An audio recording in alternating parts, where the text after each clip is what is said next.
And let's get started. The first one is personal development. Now, in illustrating personal development,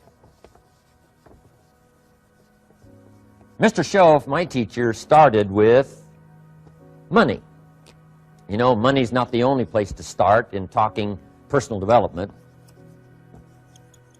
but it's where he started, so let me share the thoughts he shared with me back then. Let me share them with you. Here's the best lesson I can give you on economics. It's very simple. We get paid for bringing value to the marketplace. That's about as simple as I can put economics. We get paid for bringing value to the marketplace. Now, it takes time to bring value to the marketplace. However, we do not get paid for time, so we cross that out. Mistakenly, the man says, I'm making about $20 for an hour. Not true. If that was true, you could just stay home, right, and have him send your money. So that's not true. We don't get paid for time. We get paid for value brought to the marketplace. Now, since that's true, here's one of the key questions of my talk to you today. Is it possible to become twice as valuable to the marketplace and make twice as much money in the same time? Is that possible? The answer is yes. Could you become 3 times as valuable as you might be right now to the marketplace and make 3 times as much money in the same time? And the answer is yes. 5 times, 10 times? Of course. America is unique. It's a ladder to climb. It starts down here, let's say, at $5 an hour, and it keeps going up. Top income last year, $80 million. The guy who runs Coca-Cola. Now, that's a heck of a ladder. That's why everybody wants to come here, right? The boat people are not headed for Vietnam. People haven't plotted and schemed for 50 years saying if I could just get to Poland, everything would be okay. Not true. Everybody wants to come to America. And the reason is because we've got the best wind ever blowing in our favor. We've got the best economic opportunity anybody's had in 6,500 years. And all you have to do is understand it and take advantage of it. Now, there's some key questions to ask here. Why would the marketplace pay someone only $5 an hour? Very simple answer. They're not very valuable to the marketplace. Now, we must underline to the marketplace. This person might be a very valuable brother, yes. Member of the family, valuable, yes.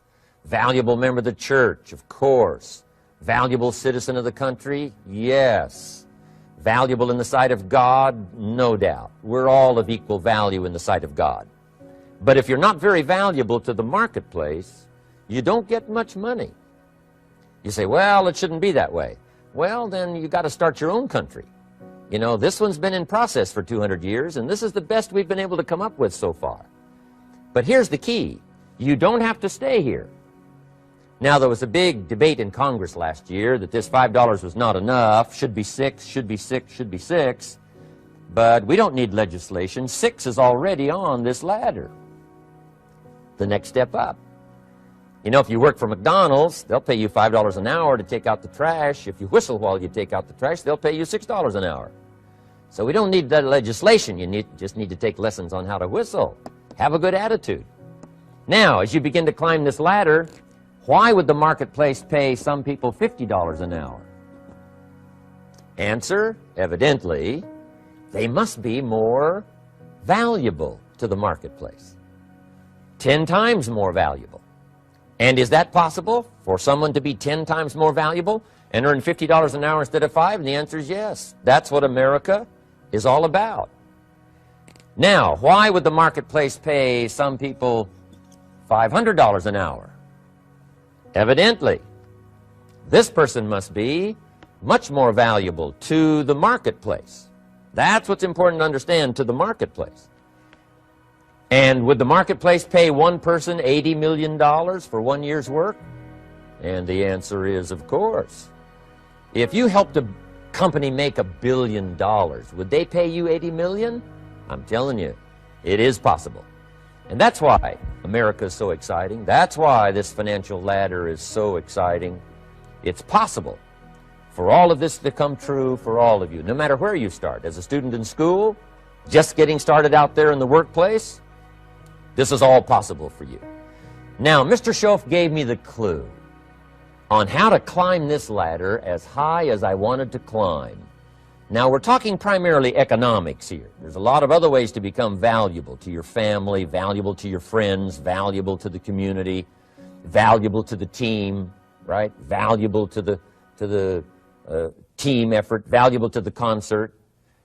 But here's what he said to me. In climbing this ladder economically, all you have to do is work harder on yourself than you do on your job. Once I heard that, it made sense to me. I kept hoping that everything else would change around me, found out that if I went to work on myself, worked on my skills, worked on my language, if I became better than I was each year, if I grew in skills and language and vocabulary and competence, then I would become attractive to the marketplace. Not very long ago, a company called me and said, Mr. Owen, we're expanding internationally. We'd like to have a bit of your expertise to help us. Would you give us a bit of your time? We'll add some millions to your fortune. And I said, okay. And I thought later, isn't that interesting? They would call me. Then my second thought was, of course they'd call me. Who else would they call? I can get the job done. Now, what a contrast for me, farm boy from Idaho, raised in obscurity, parents of modest means, broke when I was 25. How come I would get a telephone call and someone offer me a lot of money to help them in expanding around the world? Simple answer, evidently. Something happened to me between age 25 and where I am today. And I can tell you where it all started. From my teacher, Mr. Schoaf, who said to me, we don't have to change what's going on out there. That's the wind that's blowing. All we have to do is change what's going on in here. And now there's several ways to do that on personal development. And let me give you those ways. Here's the first one. We must learn from personal experience. Pretty simple. Learn from what happens to you. Take a look back over the last few months. Did you make some mistakes? How could you correct those for the future? Take a look back over the last year. Have you done it right or done it wrong? Let's correct it for the next year. Learn from your personal experience. Mr. Schoaf asked me when I first met him, he said, Mr. Owen, how are you doing? You've been out there now 6 years. And I said, I'm not doing very well. He said, I suggest you not do that anymore. What a simple, swift analysis to my situation. He said, if you keep doing it, the next 6 years will be like the last 6. You don't want that to happen. Let's make the changes. So learn from your personal experience. Now here's number 2, why I came to share this video experience with you today. And that, I call it OPE, other people's experiences. That's me, other people. That's your teacher, other people. That's your friends and colleagues, other people. The people you meet that can pass along to you their experiences, what's happened to them, the mistakes they made, how they corrected them, how they changed their health and changed their bank account and changed their income and changed their future. That's it, other people. Now, there's 2 kinds of people to learn from. One is failures. It's too bad failures don't give seminars, right? That would be valuable. Bring your notebook, have them tell you how they lost it all and threw it all away, threw their health away and threw their friendships away and things didn't work out well. That would be valuable. But now then we must also learn from positive, people that have done well. They've got the health, and so we ask them, how did you become so healthy? They've got the skills, so we ask them, how did you become this skillful? They've got the income, so we ask them, how did you get here in such a short period of time? So now here's what's important in personal development. In learning from other people, we learn, number 1, by observation. We learn what we see. We watch people that are successful in what they do. In sports, we watch their disciplines. In business, we watch their disciplines. By observation, what we can see. The reason I created this video is something that you could see someone's experiences translated for you. Second, we learn by what we hear. I've got some of my lectures on cassette tapes, so you know you can take them with you wherever you go and learn by listening. Turn your car into a mobile classroom and listen. And then listen to the sermon on Sunday morning. Listen to the lectures. Listen to the teacher. Listen to someone who's got something good to say. And then number 3 is vitally important on personal development, and that is read all the books you can possibly read in your lifetime. Mr. Schoaf got me started on my library. I've got one of the better libraries. Haven't read everything in it, but I feel smarter just walking in it. My library. At least I was smart enough to buy it. Now I got to be smart enough to read it. And then, of course, I got to be smart enough to decide what's valuable and then do it. But this one is very important. Become a good reader. Some books that helped change my life. Mr. Schoaf recommended, of course, the Bible. And my parents made sure I was a pretty good scholar by the time I was 18. That's been so beneficial for me, drawing from those illustrations, reading about those stories, people who made it and people who didn't make it, and what the difference was. And then other books that helped to really change my life. One called Think and Grow Rich by Napoleon Hill.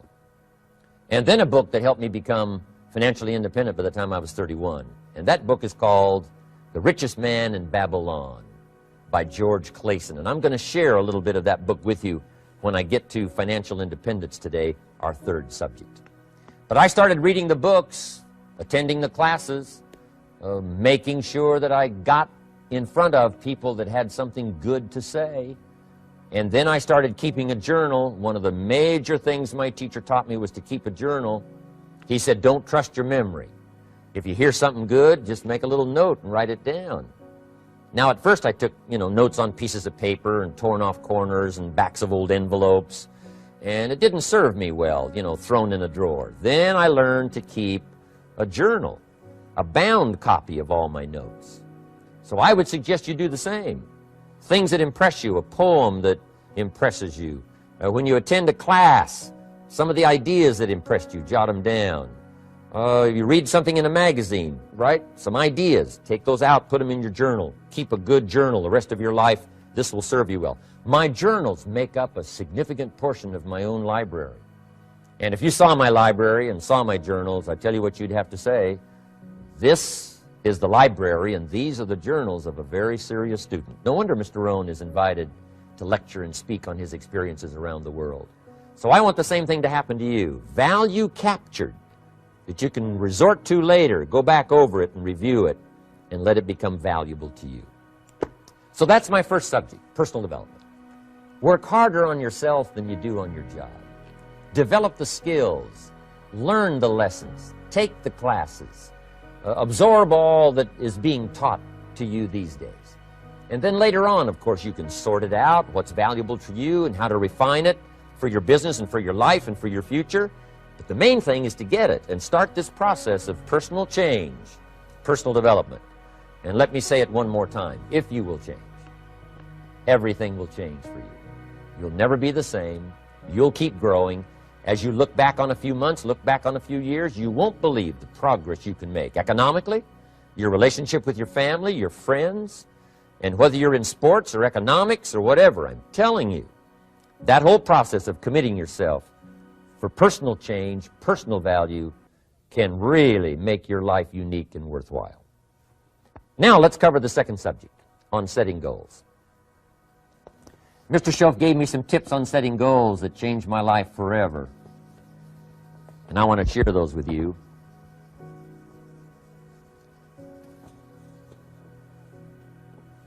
So let's talk about setting goals, and I also want to tie it to personal development, and you'll see how I'm going to do it as I progress here. Setting goals. We need to take a look into the future. There are 4 things to consider in terms of attitude. One is how you feel about the past. Best advice I can give you on that is treat the past as a school. Let it teach you the mistakes you've made, the things that went wrong, the things that didn't work. Don't use the past as a burden to carry, and don't use the past as a club to beat yourself to death. Past losses, past failures, past mistakes. But let the past be a school. Tough school maybe. We've all been through some tough stuff. So if you feel good about the past, draw from it for experience and let it teach you. Then next is how you feel about the future. We've got to have the future well designed. The future is called the promise. And here's what we teach in our leadership series. The promise of the future can be an awesome force for your own future. The promise of the future, designing the future. There's two ways to face the future. One is with apprehension, and the other is with anticipation. I promise you, in my travels around the world, most people face the future with apprehension. And here's why. They don't have it well designed. They've sort of left that up to someone else to fix. But here's the best way to face the future, with anticipation. And you can face the future with anticipation if the future is clear, if the future is well designed. And I would like to have you consider some thoughts with me that help me to really change my future by giving it some thought and some consideration. And here it is. In setting goals, it's very simple. Number one, decide what you want. You just take a little time. You sit down and say, what do I want? What kind of skills do I want? What kind of income do I want for the future? What would I like? Where would I like to go? Places I'd like to visit. Habits I'd like to acquire. Skills I'd like to have. You just take a little time to think about what you want. Economics, friendships, people you'd like to meet, places you'd like to go. You just take some time. And then I suggest, when you've thought about what you want for the future, make a list. Just jot it all down. It's really a very simple process. And then here's number three. Keep all the old lists. I'm telling you, this served me so well, keeping my old list of goals. I look back now 10, 20 years ago at goals I set, lists I made, and I smile now because here's what I thought was so important, 20 years ago. Now some of those things aren't even on my list. I've got a new list. I've grown. I've changed. I've matured. But I give you that advice. Decide what you want. Number two, write it down. Number three, keep the old lists. And then here's number four. When you get something that's on one of these lists, check it off. Part of the fun of having a list is checking it off. And then if you can add some drama to checking it off, see, that's what really helps. I set a goal to go to Spain many, many years ago. And when I finally made my first trip to Spain, I had that journal with me that had that list in it. And while I had my journal on my lap, waiting for the wheels to touch down in Madrid, I waited until the wheels touched the runway, and I checked it off. Just adding a little drama. So, part of the fun of having a list is checking it off. Now, here's what's important about the lists and designing your future. If the future gets clear, the price gets easier. Because you got to remember, for every promise, there's a price to pay. Everybody's got to pay the price. Everybody's got to do the deal. Everybody's got to do the disciplines. Everybody has to pay. But here's what I've discovered. If the promise is clear and powerful, the price is easy to pay. The price is some classes. The price is a few books. The price is a few disciplines. The price is finding something that'll make your life better, make you grow, make you change, make you develop. So the first part of the key is to design the promise. Then, what is the price to pay? I'm telling you, the price will be easy. Anybody in my audience can pay it, no matter where you are, where you come from. Color doesn't matter, religion doesn't matter, where you grew up doesn't matter, circumstances don't matter. I'm telling you, if you'll make the promise of the future clear for yourself, the things you want, the places you want to go, the things you want to have, the person you want to become, the skills you want, the homes you want, the future you want, the friends you want, all of the values of life that you could possibly want. If you'll make that clear, make those lists, and be serious about it, I promise you it's an easy price to pay. Anybody can pay it. And the best advice I can give you is, if I can do it, you can do it. Farm boy from Idaho, raised in obscurity, I changed my life, turned it upside down, turned it all around, found economics, found future, found promise, and if I can do it, you can do it. So, start setting your goals and see if you can't get a better excitement going for the things you want to accomplish for the future. Now here's my third subject, and that's called financial independence. Oh, by the way, before I get to financial independence, let me cover one more point. One of the major reasons for setting goals is for what they make of you in achieving them. My teacher advised me when I first got started at age 25, he said, Jim, why don't you set a goal to become a millionaire? He said, it's got a nice ring to it. you know, enough zeros to impress your accountant. And he said, I'm here to help you. You're only 25 years old. You've been to 1 year of college. You've got a beautiful family, every reason to do it. Why don't you set a goal to become a millionaire?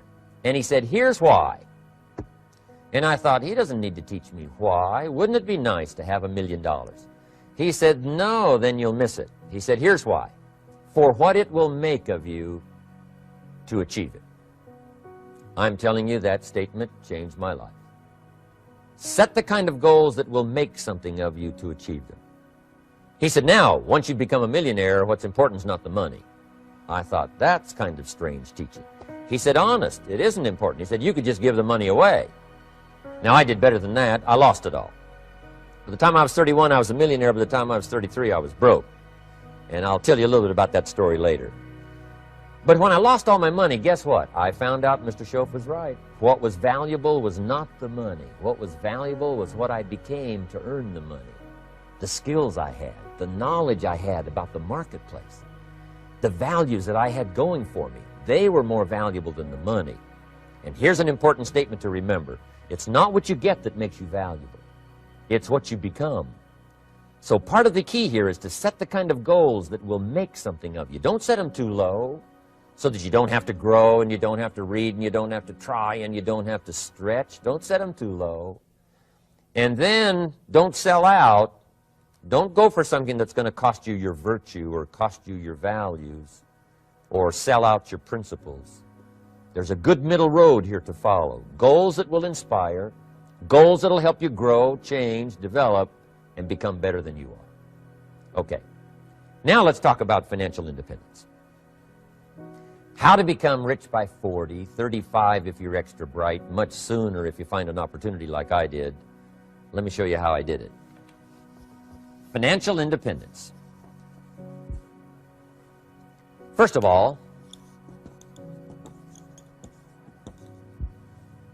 I like the phrase financial independence. Some people are a little bit concerned about using the word becoming rich or becoming wealthy, and I can understand that. I struggled a little bit with this. Is it okay to go for becoming rich, go for becoming wealthy? And maybe that's a bit too strong a word or strong a term. So here's what I've come up with that I think is comfortable for me, and that is how to become financially independent. I think it's every person's heritage here, especially in America, to become financially independent. Now, let me give you my definition of financial independence. Financial independence is the ability to live from the income of your own personal resources. Financial independence. Now, it depends on how you want to live. If you need $2,000, $3,000 a month, if you need $4,000 or $5,000 a month, if you need $10,000 a month, some people may need, you know, $100,000 a month. But whatever you would need to live, and you could earn that living from the income of your own personal resources, that's what I call financial freedom, financial independence. And let me show you how to acquire it. If you start at age 15, between ages 15 and 35 is 20 years. And in my personal opinion, based on my own studies and my own experience, 20 years, in my opinion, is enough time to become financially independent. If you're not, you don't live in the wrong country. Probably what's happened is you have the wrong plan. And it's easy to be a nice person with the wrong plan. I found that when I was 25 years old. I was broke at age 25, and I was a nice guy. You would have liked me. But I'm telling you, my plans up until then, especially my financial plan, left me broke. I totally changed it the next 6 years, and I became financially independent. So I know what I'm talking about. It is possible in a reasonable amount of time, 15 to 35, whatever, 20 years' time, enough time. You can do it in a much shorter period of time, like I did if you want to. But this is a reasonable enough time. But here's number one. First of all, you got to have the right philosophy.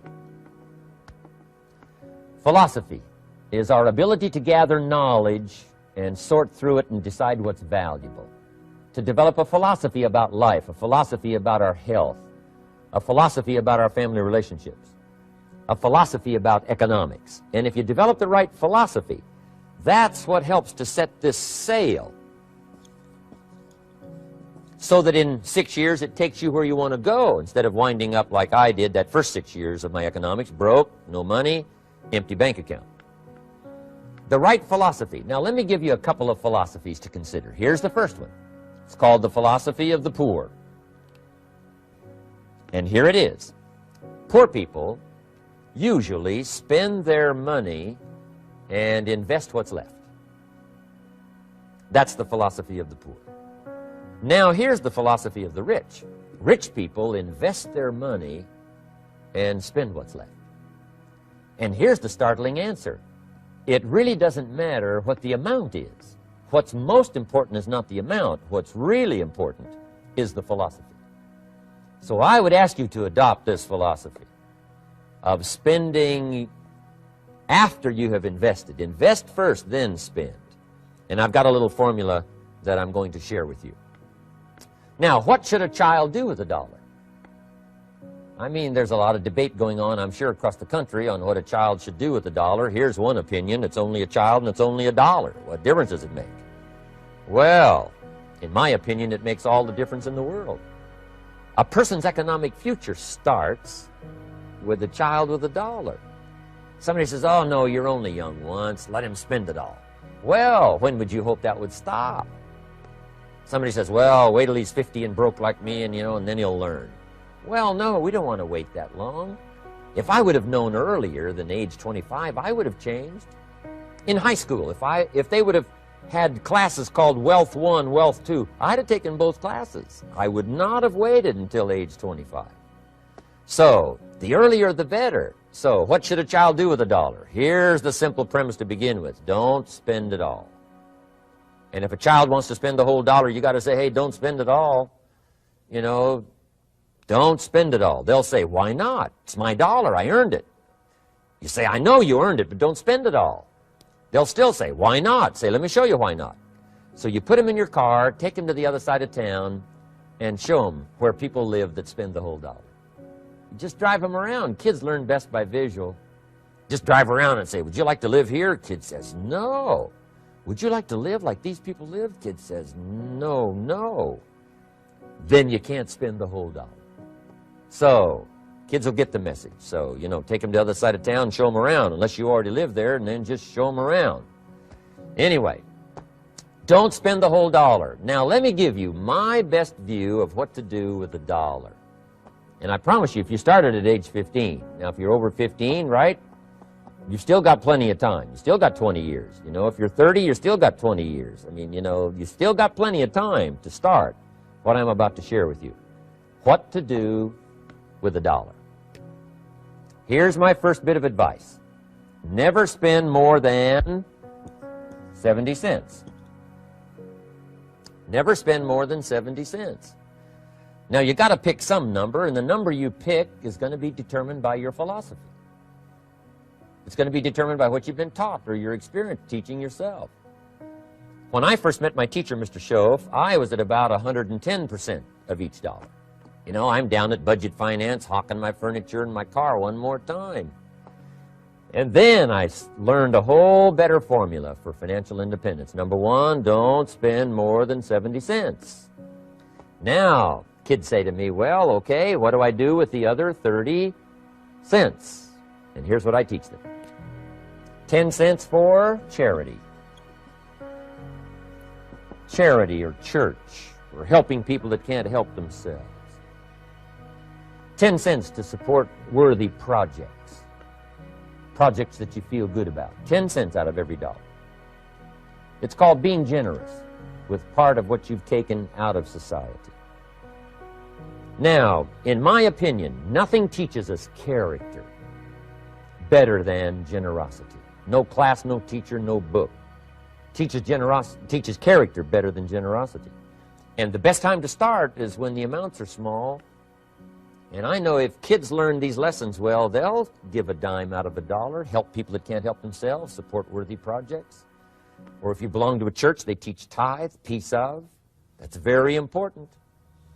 Now, because when the amounts get larger, sometimes it's a little more difficult. Giving 100,000 out of a million, someone says, oh, if I had a million, I'd give 100,000. I'm not sure. That's a lot of money. So the time to start is when the amounts are small.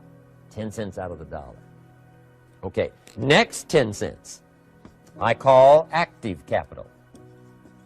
Active capital means do something to make a profit. Active capital. Set aside a portion of your income. Wages are okay, but I'm telling you, wages will make you a living. Profits will make you a fortune. So set aside part of your income as capital, called active capital. Any kind of project you can possibly think of, you can possibly come up with. I'm going to write a new book, I think, for kids. I think the title is going to be, Of Course Kids Should Pay Taxes. It's kind of an interesting title. In California, kids do pay taxes.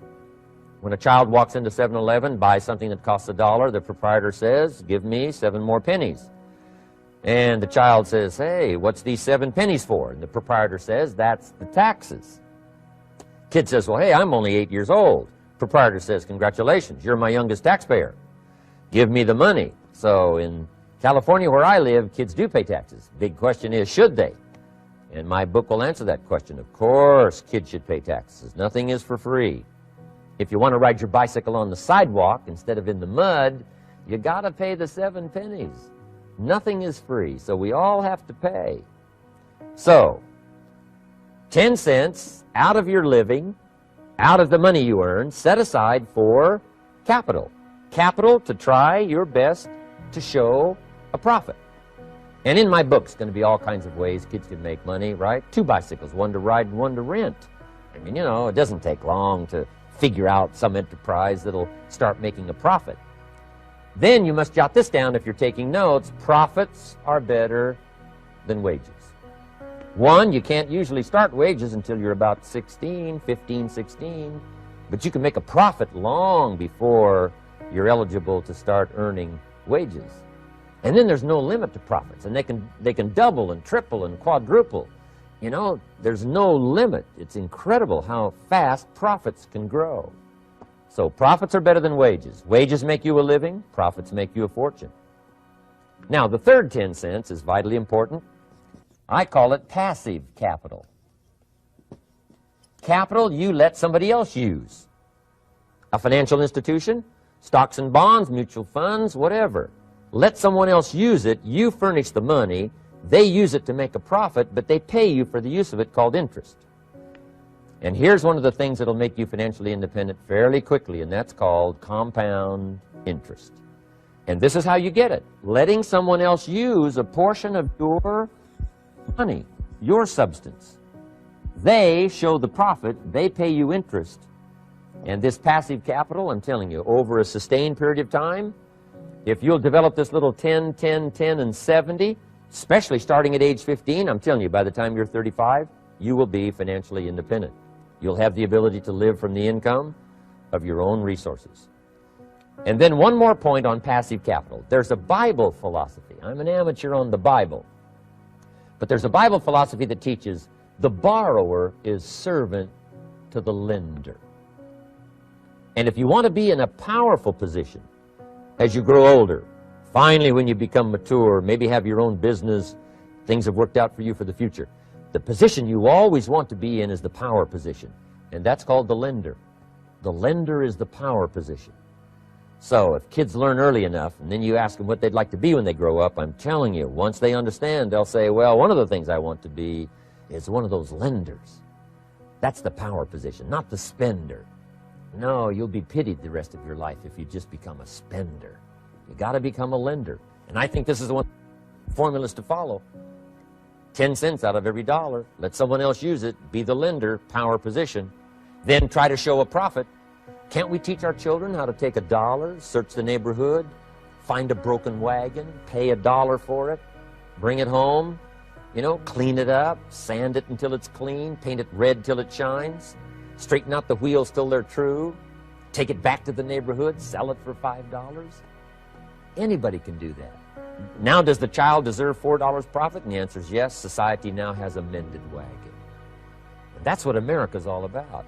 Finding something, touching it, making it better, making a profit, taking part of your resources, helping people who can't help themselves. Let someone else use it to make a profit. Some projects require more capital than one person has. Exciting.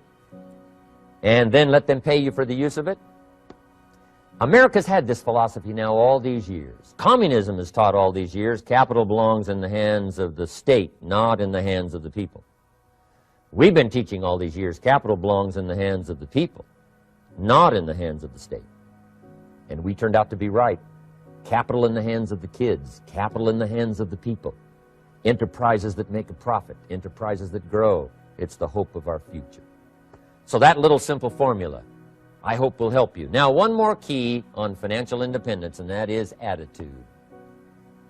Attitude. Here's number one. I used to say, I hate to pay my bills.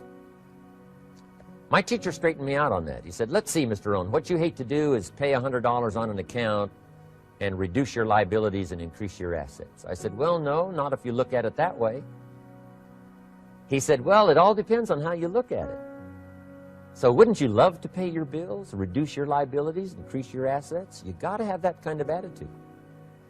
I found out the same attitude about taxes. I used to say, I hate to pay my taxes. And Mr. Shove said, well, that's one way to live. But don't you understand? Taxes is how we care and feed the goose that lays the golden eggs. Wouldn't you want to do your share? Someone says, yes, but the goose eats too much. Probably true. But hey, we all eat too much. We all need to go on a diet. Better a fat goose than no goose. So I finally became a happy taxpayer. Now, I think taxes are too high, so I'm working to get taxes lowered for our economic future. But then whatever they turn out to be, I gladly pay and do my part, because that's what makes the whole system run, each of us doing our part. Now, I want these three subjects to be valuable for you. I want them to have meaning for you. I want you someday to be financially independent. I want you to have the personal development so that you feel good about yourself. If I had a chance to meet you someday, I'd like to have you show me the list of goals that you got started and say, Mr. Owen, here's some I've already checked off. Here's the books I'm reading. Here's what's happened. I'm developing the skills. I'm better this year than I was last year. I've got more self-confidence. My skills are developing. That's what I want for you, and that's why I took the time to come and share in this video message with you. I do seminars all around the world, but this is one way that I can reach out and touch you in case you can't come to my seminars, wherever I am. Maybe this video will reach you somewhere, and it'll have an impact on your life. And what I'd like to do is later hear about it, a letter, phone call, or to have a chance to meet you in person. And now I'd like to leave you with these 4 questions, called questions to ponder. These questions were valuable for me, and I want to make them valuable for you. Here's the first one, why? We all ask why we should work this hard, why take that many classes, why go to school that many years, you know, why take the notes, why read the books, why work that hard, why put yourself through the push-ups and the disciplines, why? Good question, why? Best answer to why, I think, is the second question. Why not? Why not see how many books you can read, how many classes you can take, how many skills you can develop? Why not see how valuable you can become to the marketplace and to your friends and to your family? Why not see what you can make of yourself? Why not see how far you can go, how much you can see, how much you can earn, how much you can share? Why not? That's the heritage all of us have, in America especially, is to see what we can make out of our lives now that we've been given this extraordinary opportunity. Now, my third question I'd love to ask you in person. But since I can't do it in person, I want to ask it of all of you. But I want you to take it personally. And my third question is, why not you? Why not you?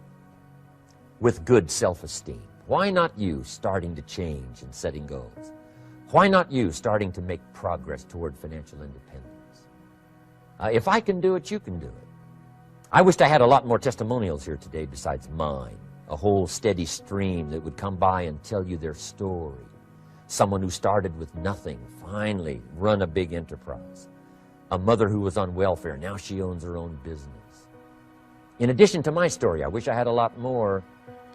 And if all of them told their story, guess how they would probably wind up their story? They'd probably say, just like me, why not you? If we can read, you can read. If we can change, you can change. If we can figure it out, you can figure it out. If we can turn it around, you can turn it around. There isn't anything you can't accomplish. That's what those testimonials would say. And so I want to say it to you personally. Why not you? You've got the brains, you've got the stamina, you've got the vitality, you've got the interest, you've got your life ahead of you, you've got the future.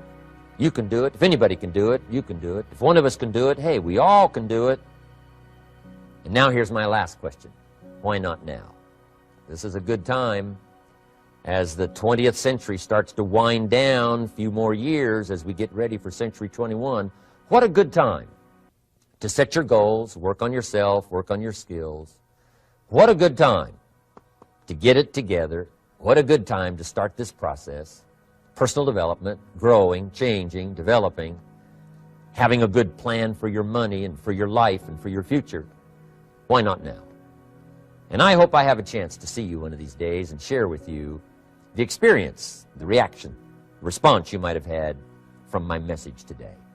And until I get a chance to see you on this side of the world or the other side of the world, in some school or some seminar, or maybe I'll come and speak for a company that you work for someday, I hope I get a chance to meet you. Until then, I wish you the best. I want all that I've gotten to be yours and much, much more. God bless. Goodbye.